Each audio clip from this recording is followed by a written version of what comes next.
Welcome to our Crypto News in 10, a daily podcast bringing you the latest news about crypto in under 10 minutes. It's Monday, February 2nd, and today's crypto tape is busy. We've got a major license win for Ripple that opens the EU spigot for regulated payments, Brazil's central bank turning on a comprehensive licensing regime for crypto providers, fund flows flashing risk off with another big week of outflows, Russia's largest Bitcoin miner entering bankruptcy monitoring while its CEO is confined at home, and privacy tech jumping from the lab to prime time as Zama's fully encrypted token launch goes live with 9-figure demand. Let's dive in. Story 1.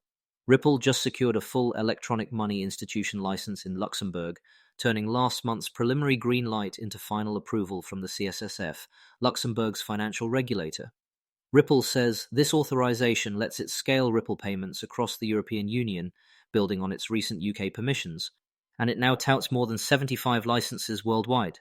Cassie Craddock, Ripple's managing director for the UK and Europe, called it a transformative milestone that puts the company at the heart of EU finance. Why this matters, under Europe's playbook, fiat-linked tokens and payment platforms fit into the long-standing e-money framework.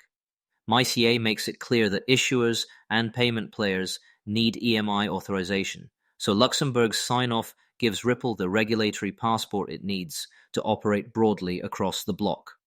Story 2. Brazil just flipped the switch on a sweeping rule set for virtual asset service providers. 3 central bank resolutions, 519, 520, and 521, take effect today. They define who can operate as a crypto intermediary, custodian, or broker, set authorization procedures, and, notably, bring certain crypto activities into the foreign exchange regime. There's even a cap. Cross-border payments conducted with virtual assets are limited to the equivalent of $100,000 when the counterparty isn't an authorized FX institution. Additional reporting on these FX-related crypto operations kicks in on May 4, 2026. The central bank says the rules extend consumer protection, AML, and CFT controls, governance, and cybersecurity standards from traditional finance to crypto. For global platforms eyeing Brazil, the region's heavyweight market, the takeaway is clear: either localize and get licensed under the new categories or pare back access. Today is the starting gun. Story 3. Flows confirm the funk. CoinShares reports another $1.7 billion in weekly outflows from digital asset investment products, flipping year-to-date flows to a $1 billion net outflow.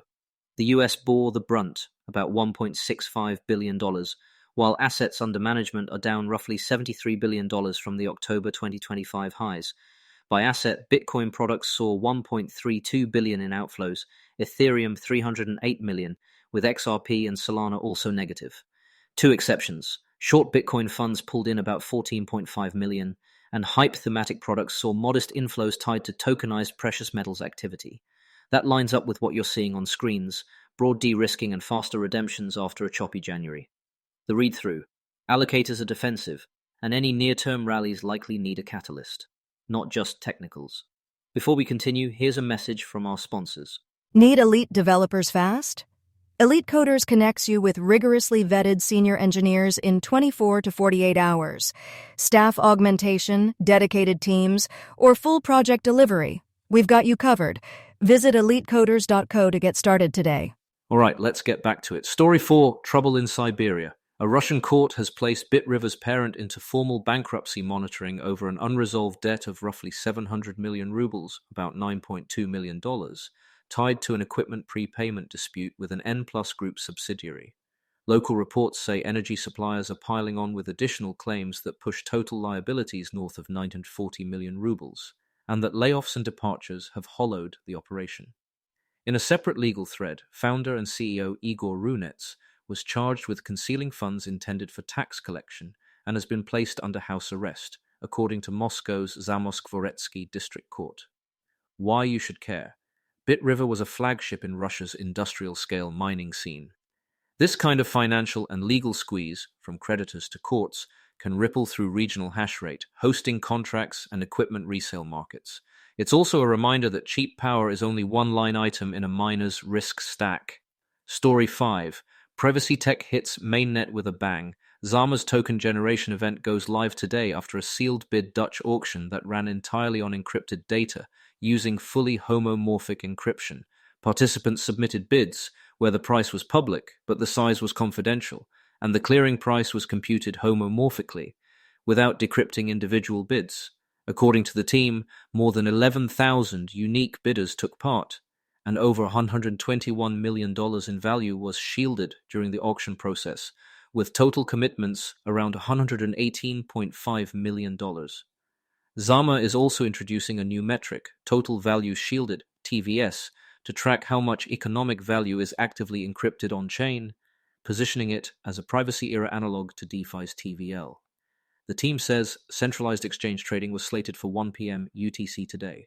Beyond the novelty, this is a big tell for where crypto is headed: confidential settlement and price discovery without sacrificing auditability. If TVS gains adoption, developers and investors may get a clearer lens on whether privacy rails are seeing real usage versus simply parked capital. Quick pulse check before we wrap. Licenses and rulebooks took center stage. Ripple's EU passport and Brazil's framework both expand the regulated perimeter, while the market backdrop showed allocators stepping back for a second straight week. Meanwhile, operational risks surfaced in mining with BitRiver, and cutting-edge cryptography translated into actual market plumbing with Zama. Recap.